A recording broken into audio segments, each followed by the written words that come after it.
ఒక ఆత్మహత్య కేసుని సబ్ ఇన్స్పెక్టర్ విచారిస్తారు. సబ్ ఇన్స్పెక్టర్ పైన సర్కిల్ ఇన్స్పెక్టర్ ఉంటారు, ఆ పైన డిఎస్పీ ఉంటారు, ఆ పైన ఏఎస్పీ ఉంటారు, ఆ పైన ఎస్పీ ఉంటారు. ఇది ఒక వ్యవస్థ. ఇలాంటి కేసుల్లో డీజీపీ స్థాయి వ్యక్తి దగ్గరికి వెళ్ళే ఇష్యూనే కాదు.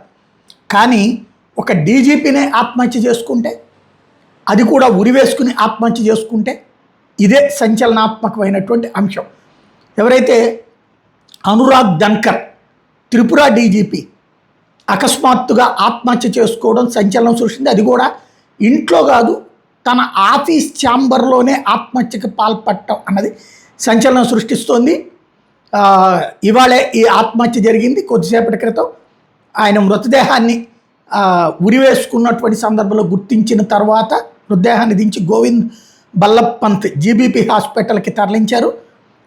ఎందుకు ఆత్మహత్య చేసుకున్నారన్న సూసైడ్ నోట్ కానీ ఏమన్నా అయితే ఇంతవరకు దొరికినట్టు దాఖలా లేదు. దాని తర్వాత తెలుస్తుందేమో చూడాలి.